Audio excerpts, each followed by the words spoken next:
Boa noite, queridos irmãos do Evangelho da Noite, e todos aqueles outros que estão sempre convidados a assistir o nosso culto em qualquer hora do dia ou da noite, ou da madrugada, ou da tarde.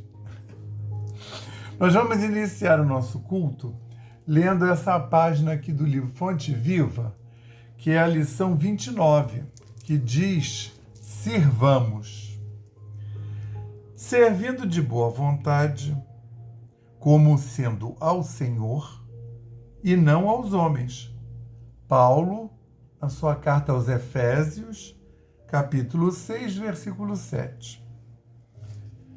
Se legislas, mas não aplicas a lei, segundo os desígnios do Senhor, que considera as necessidades de todos, caminha entre perigosos abismos cavados por tuas criações indébitas, sem recolheres os benefícios da tua gloriosa missão na ordem coletiva.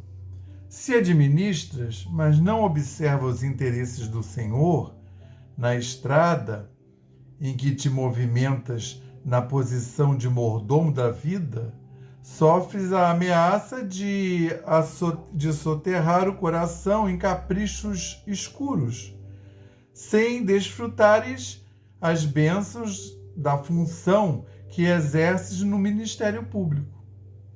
Se julgas os semelhantes e não te inspiras no Senhor, que conhece todas as particularidades e circunstâncias dos processos em trânsito em todos os tribunais, vives na probabilidade de cair espetacularmente na mesma senda a que se acolhem tantos precipitadamente a preces, sem retirares para teu proveito os dons da sabedoria que a justiça conserva em tua inteligência. Se trabalhas na cor ou no mármore, no verbo ou na melodia, sem traduzires as tuas obras à correção, o amor e a luz do Senhor, guardas a tremenda responsabilidade de quem estabelece imagens delituosas para consumo da mente popular, perdendo em vão a glória que te enriquece os sentimentos.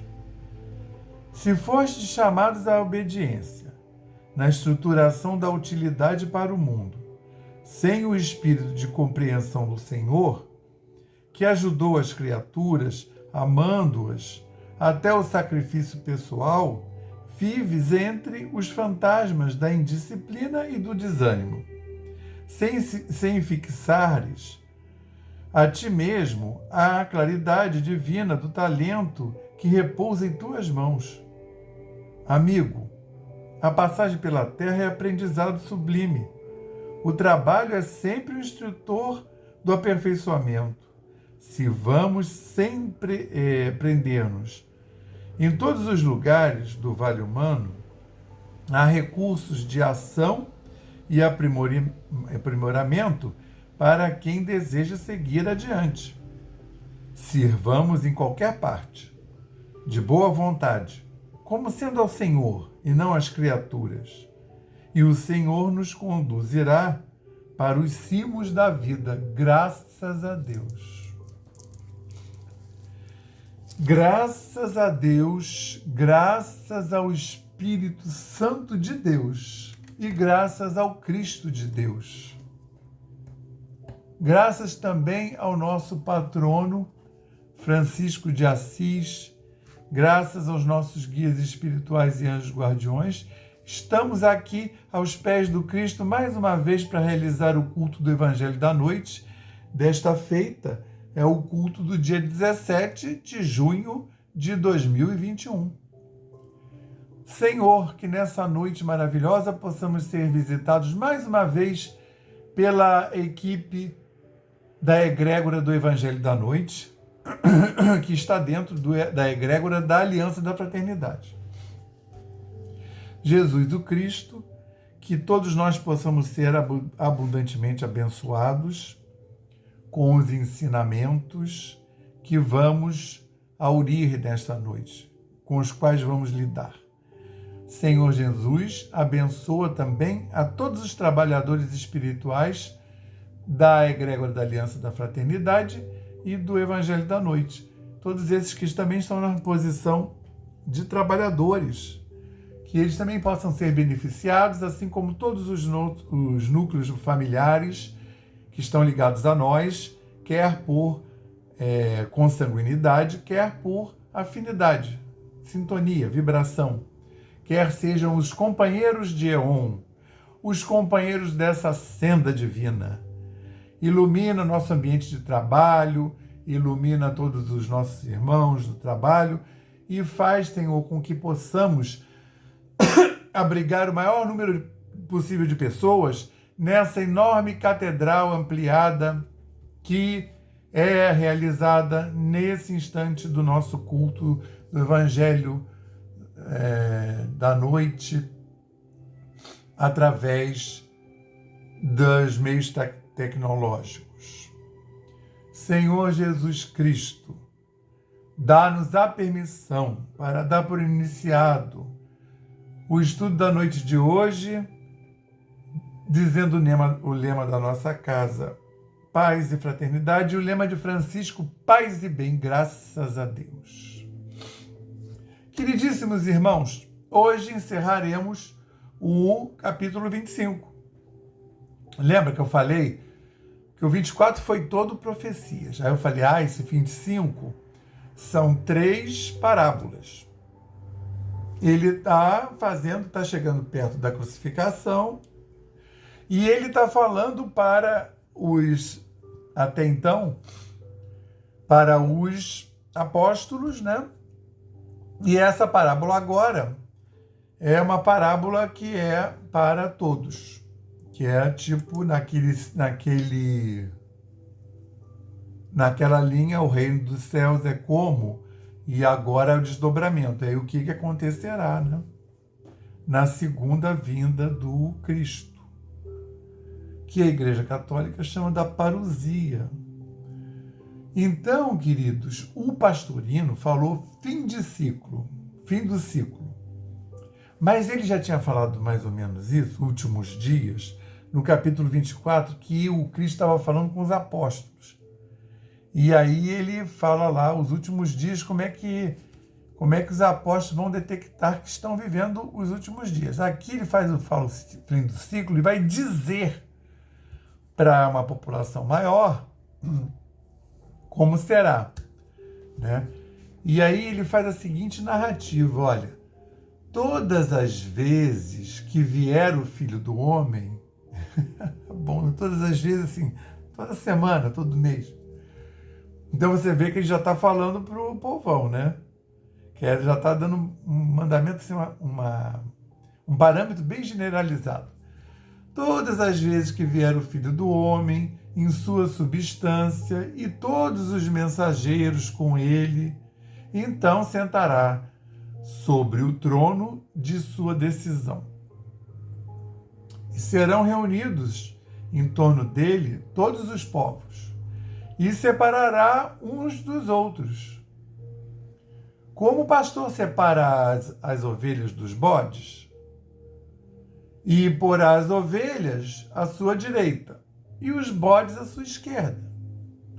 Então dirá o rei aos de sua direita: vinde, escolhidos de meu Pai, participai do reino, para vós preparado desde a constituição do mundo. Pois tive fome e me alimentaste, sede e me fizestes beber. Era estrangeiro e me recebestes. Estava nu e me vestiste. Doente e me visitastes. Estava preso e viestes me ver.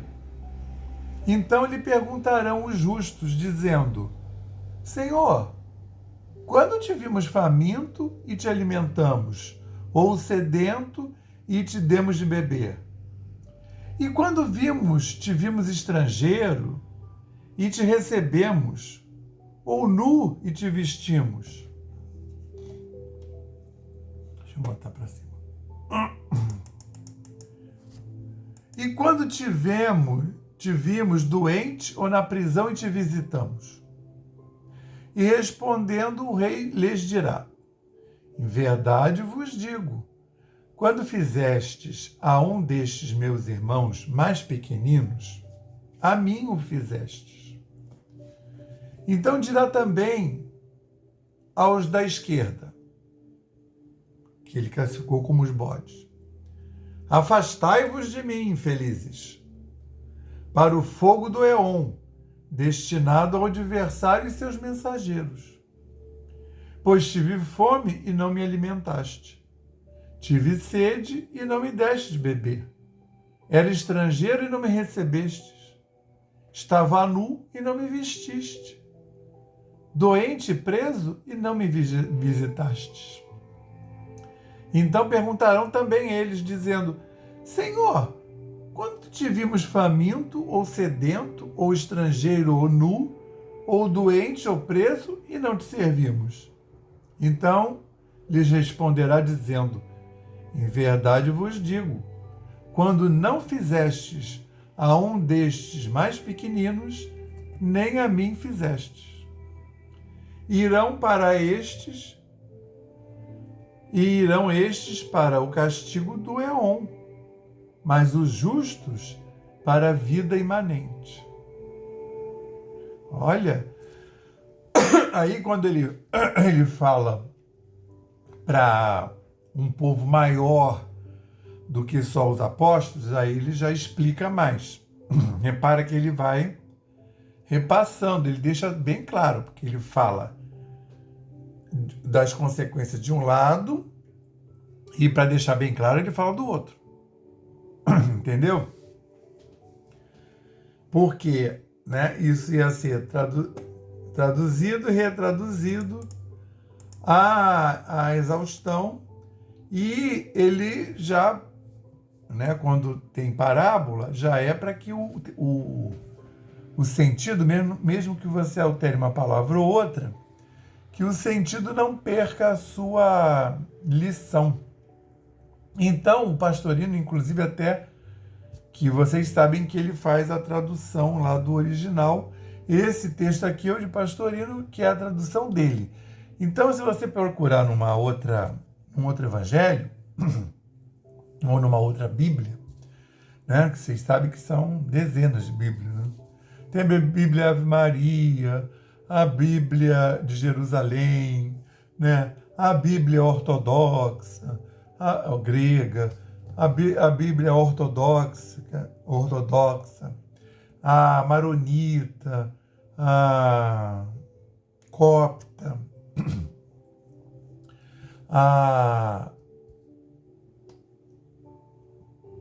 esqueci os outros. A igreja libanesa, maronita, a igreja católica libanesa. E aí, cada um vai dando uma sua batizada. Só que ele traduz do original, põe lá a palavra, então quem sabe grego está na parte grega. Quem sabe grego pode ver se o que ele está falando é verdade ou mentira. A questão é a seguinte: na maioria tem a glória. Todas as vezes que vier o Filho do Homem em sua glória, e todos os mensageiros com ele, então sentará sobre o seu trono, sobre o trono de sua decisão. Aí eles botam glória.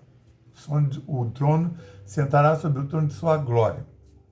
Só que o Pastorino ressalta que esse Filho do Homem é o que já se apresentou, é o Cristo. É claro, ele vai falar aí, depois quando ele vai falar, e aí o rei, ele vai se referir a ele na terceira pessoa, né, do singular, né? Não vai falar eu, né? Aí ele está contando uma parábola. E aí, ele todas as vezes, você vê que mesmo aqui, ó, todas as vezes que vier o filho do homem, mas ele já disse que ele é o filho do homem. Para não desbotar, toda vez que eu vier. Aí, o que acontece? Mas vocês já viram que ele não veio em grande poder e glória, né? Então, todas as vezes que vier o filho do homem, em sua glória, não ia ficar bem. Então, ele não está vindo na glória dele, ele está vindo ele vem trazer uma mensagem. Então, toda vez que vier o Filho do Homem, em sua substância, ele mesmo, a vibração dele, e todos os seus mensageiros com ele. Então, sentará sobre o trono de sua glória, não, de sua decisão. Ele está contando uma história que vai haver um momento de decisão, de separação. Olha que lindo, né? Da separação das cabras e dos bodes. Mas você já ouviu isso como o joio e o trigo, não é? Como as virgens imprudentes e as virgens previdentes. Só que o aspecto, o ângulo é um pouco diferente, tá? Lá na virgem, das atribuições que o ser tem que ter com ele para ter a luz dele. Aqui a pessoa as cartas já estão lançadas. Ele já está fazendo a separação. E aí vem essa questão. Ele já está fazendo a separação. Será que é ele que vai dizer, olha, você é bode, hein? Para lá. Não, para a esquerda. Para lá. Tu é cabra. Para a direita. Bode, bode, cabra, bode, bode. Você consegue ver Cristo fazendo um negócio desse? Então, o que nós, espíritas, nós vamos poder entender melhor essa parábola. Eu tenho pena de quem não é espírita, porque fica muito difícil de entender, né? Fica, digamos, até mais cruel, né, de entender essa parábola, né? Então, e serão reunidos em torno dele todos os povos, e separará uns dos outros. Então, assim, não é povos, né? Aí ele fala, porque é uma parábola para o povo lá daquela época de 2020 anos atrás. Então ele está falando de coisas que eles conhecem, né? Eles não vai falar daqueles que fizeram a transição, a metanoia, e os que não fizeram a metanoia. Então ele fala do joio e do trigo, que eram grãos que todo mundo entendia. Ele fala de bodes e cabras, que era uma coisa corrente lá, naquela região. Todo mundo vai entender. Pelo menos naquela região. Hoje mas o pessoal entende o que é um bode, o que é uma cabra, o que é um joio, o que é um trigo. E, dependendo da linha, até adentro um pouco mais. Então, ele fala, ele vai reunir dos povos, separará uns dos outros. Como o pastor separa a ovelha e os bodes, e porá as ovelhas à sua direita, e os bodes à sua esquerda. Ele está distinguindo, está separando. Mas o que traz aqui? Lá na parábola do joio e do trigo, o que ele fala? Mestre, semeastes o joio junto com o trigo? Aí, você quer que vá lá arrancar? Aí ele fala, não precisa arrancar agora não, deixa crescer um pouquinho, porque agora são muito pequenininhos, então você não consegue distinguir o joio e o trigo, são muito parecidos. Espera crescer um pouco, que fique evidente quem é um e quem é outro. Espera a humanidade, agora não, está começando o cristianismo. Espera andar em a humanidade, esse povo vai receber um conforto danado, vai receber um mundo material, chamativo, avassalador, e aí vai ficar muito claro quem é que serve a Deus, quem é que serve a Mamon. Quem é que vai estar sintonizado com a matéria e quem vai estar sintonizado com o espírito. Isso eu estou falando lá, né? Lembrando ao joio e o trigo. Nas virgens, nas 10 virgens que 5 eram imprudentes e 5 eram prudentes, né? As imprudentes, elas não cuidaram do óleo para manter a lamparina acesa. Quando chegou o noivo, o Senhor, elas estavam com a lamparina apagada. Elas não tinham o fluido vital. Elas são as pessoas que não cuidam dos dons espirituais. Elas não estavam aptas a servir ao Senhor. E agora, que é o início desse capítulo, né? E agora?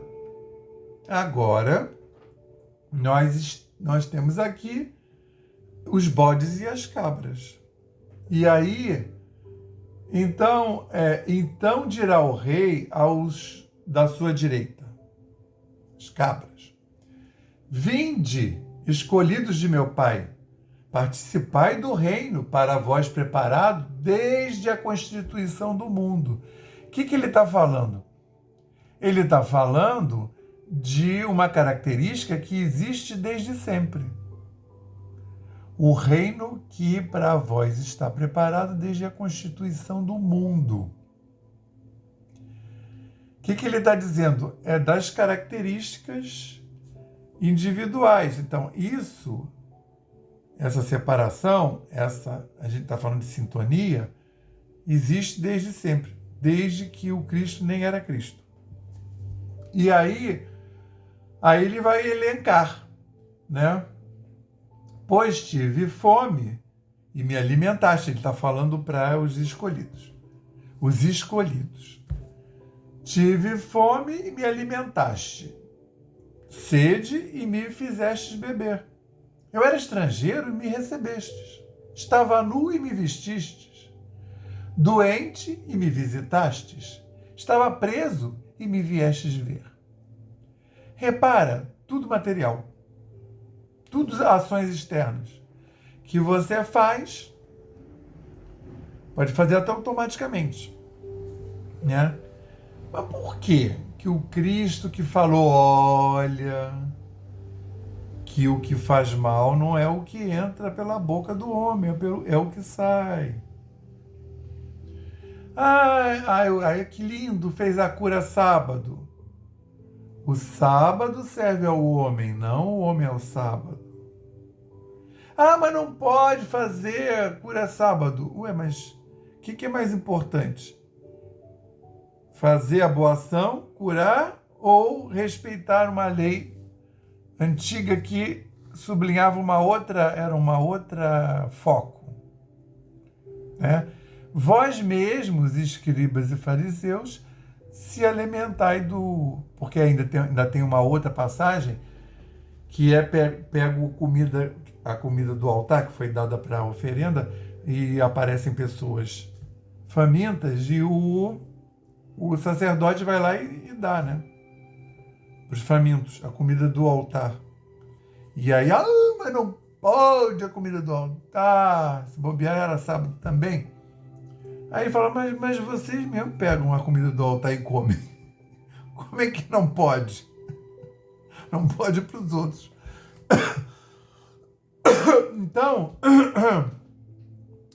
Então ele está asseverando isso aí.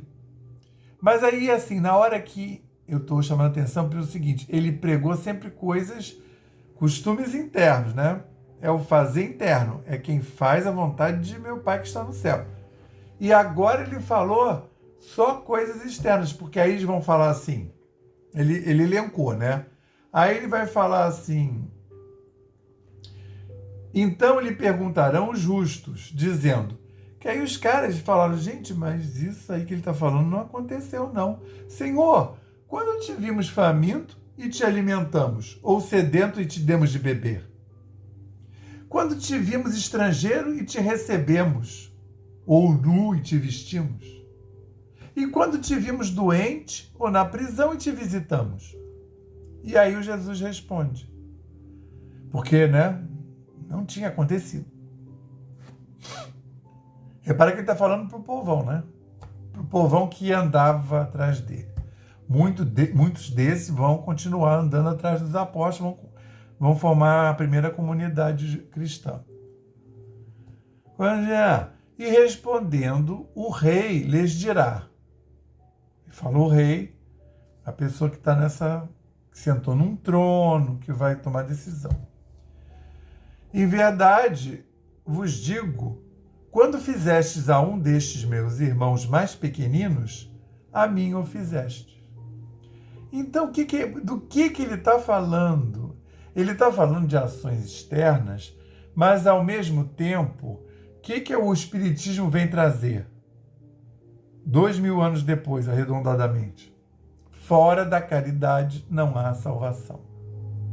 Então, ele está falando de misericórdia, de ter misericórdia com o outro, né? Não importa o que ele fez, se ele está na posição de necessitar de ajuda, ele é uma pessoa necessitada de ajuda. Então, a misericórdia e a compaixão. Compaixão é você se condoer, é você doer, sentir a dor junto, né? Você se colocar no lugar. E isso daí, que são os dons principais, né? Que você fazendo isso, você está, na realidade, fazendo a reconexão com Deus. Não é isso que Deus quer? Ele não falava, eu faço a vontade de meu Pai que está no céu. Ele estava aqui trazendo a boa nova para essa humanidade cascuda, né? Essa humanidade de 2020 anos atrás, bem áspera, bem dura, bem reticente à palavra, mas você via que já tinha um monte de convertido, você via, quem está estudando comigo o Atos dos Apóstolos, você vai vendo que, ao mesmo tempo, tem o pessoal que nem considera, tem o pessoal que já segue, já vai atrás, né? Nem tendo tudo posto, que em Atos dos Apóstolos os evangelhos não estão nem escritos. Então você vê que é o caso de Mateus. Mateus era cobrador de impostos, que era a coisa mais execrável que existia na época. Era equivalente a uma pessoa que pertence à Lava Jato, alvo de investigação da Lava Jato. E Jesus passa e fala, vem, me segue. Ele levantou e seguiu. Então é insondável a posição do outro, aquela pessoa que você acha que isso aí vai demorar, vai precisar de muita reencarnação. Deixa eu ir embora. Não julga, você não sabe das coisas.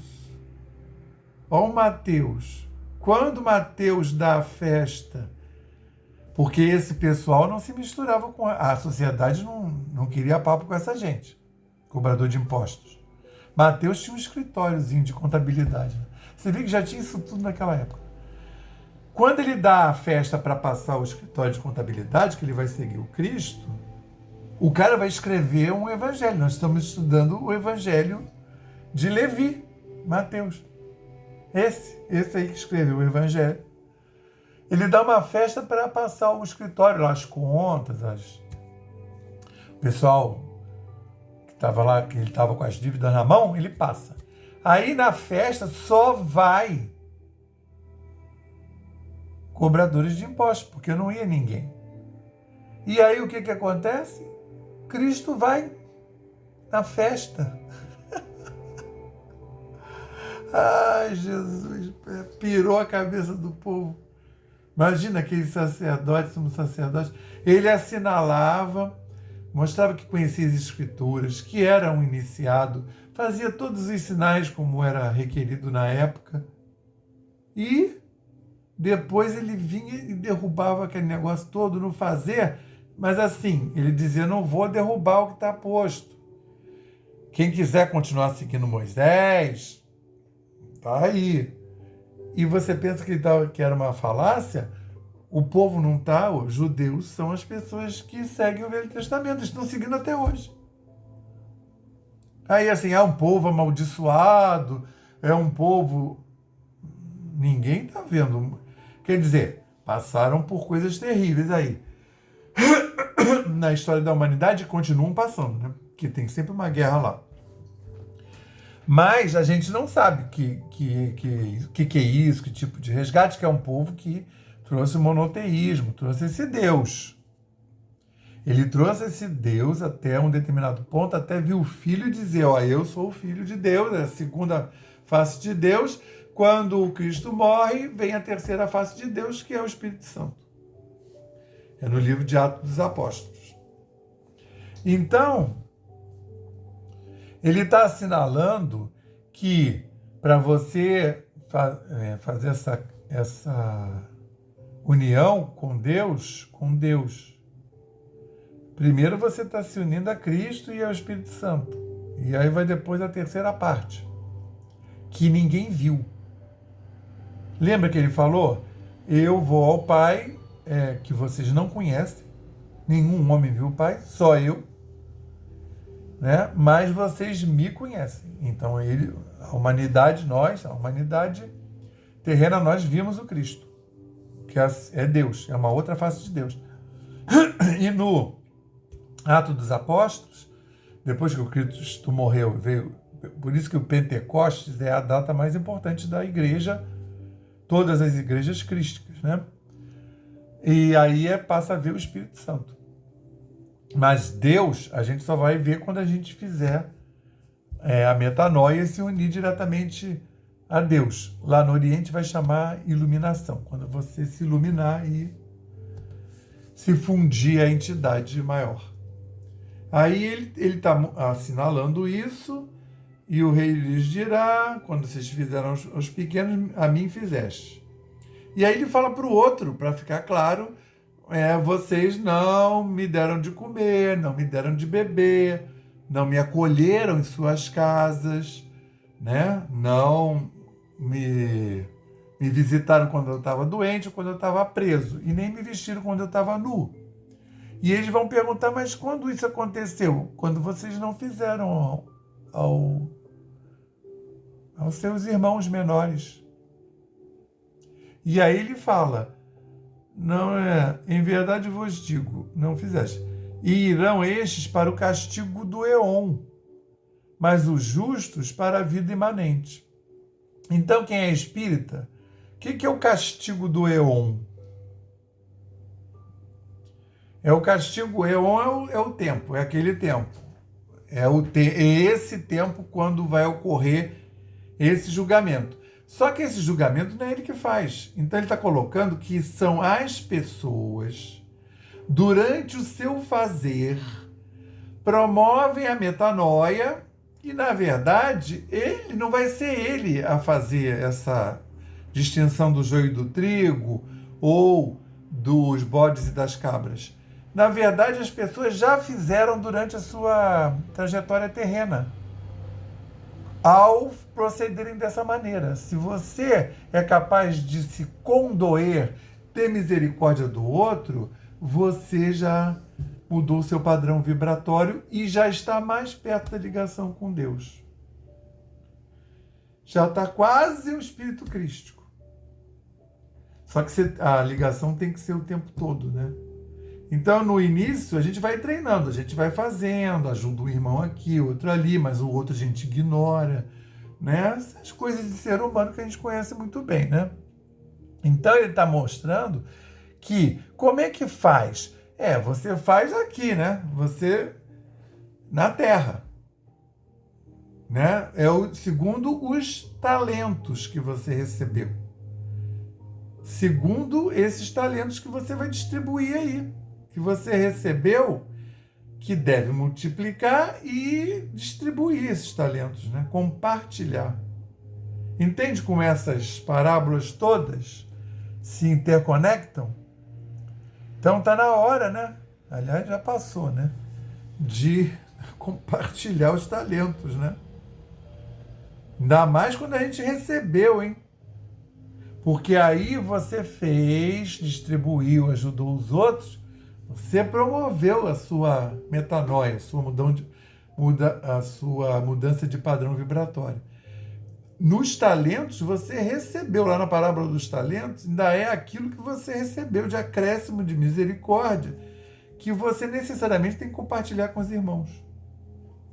Quer sejam recursos imateriais, né? A sapiência, a ciência, né? a formação do raciocínio, né, para orientar as outras pessoas, quer seja fatores materiais, né, a abundância material.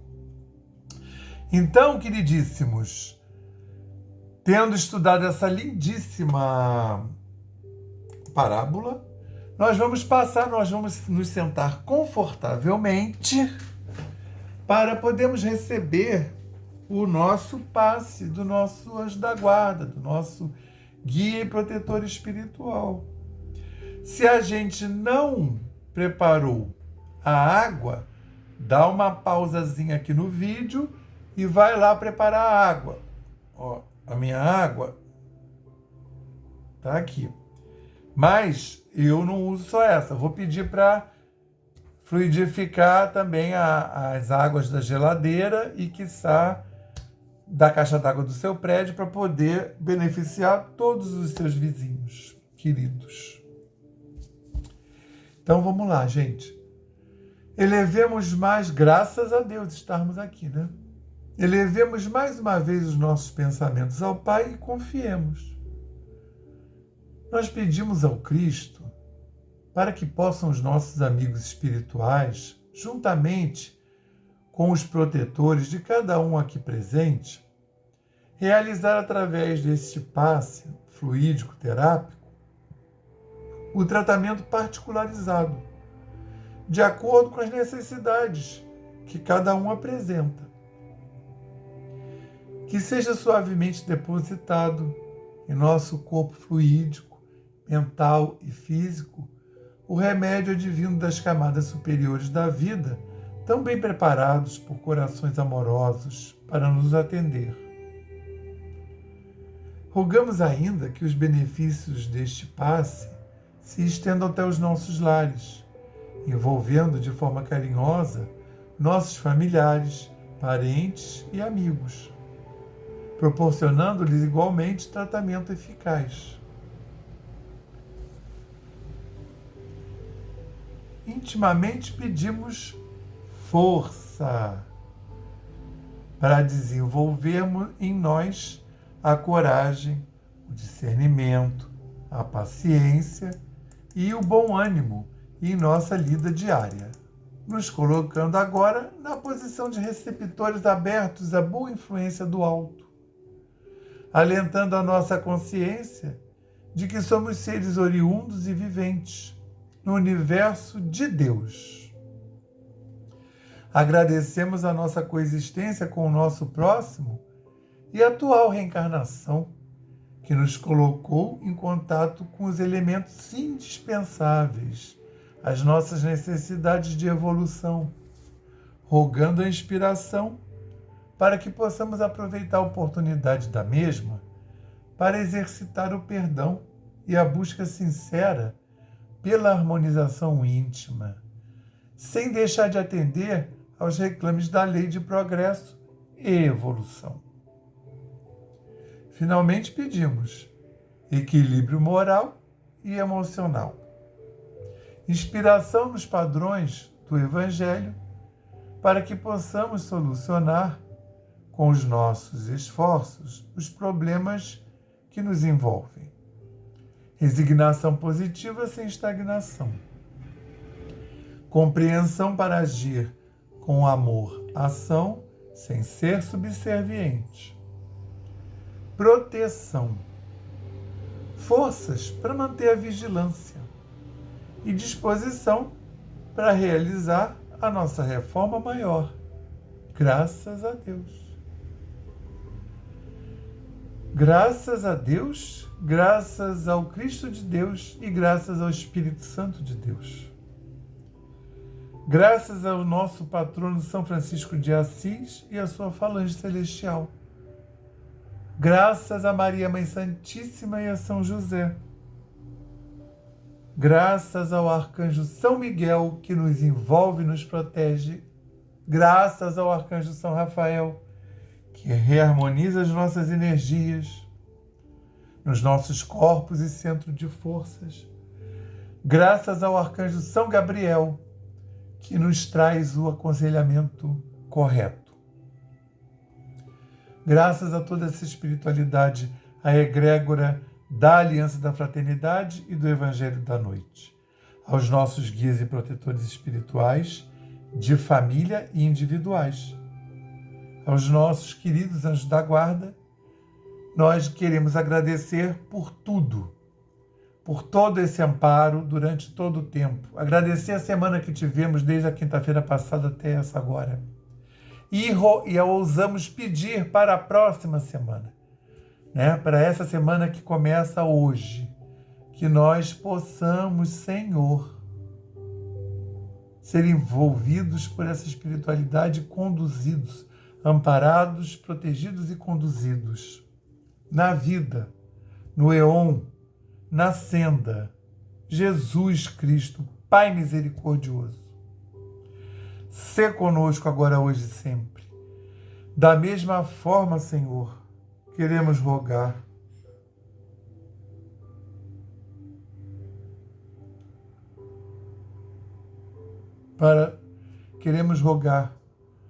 para todos os nossos outros núcleos espirituais, as nossos outros núcleos familiares, da família espiritual e da família material, assim como também os outros núcleos que não têm consanguinidade conosco. Abençoa, Jesus, todos os nossos bons intentos. Abençoa, Senhor Jesus, todas os nossos acertos. Abençoa todos nós, Senhor Jesus, agora, hoje e sempre. Que nós possamos enviar, Senhor, um quanto de luz para a saúde do planeta, para a saúde de toda essa humanidade encarnada e para a saúde de toda essa humanidade desencarnada ligada a esse planeta Terra. Mandar um quanto de energia para Gaia e mandar, Senhor Jesus, a tua luz para a transição planetária, Senhor. Dessa forma, Senhor, ao final de mais esse culto, rogamos, Senhor, para que todos possam ter sido amparados, para que todas as águas possam ter sido fluidificadas. Se for do raio de alcance desse culto, que todas as nossas águas da caixa d'água do prédio, de todas as casas dos nossos irmãos, todas as nossas águas da geladeira, do filtro, das garrafas, possam ser fluidificadas, Senhor.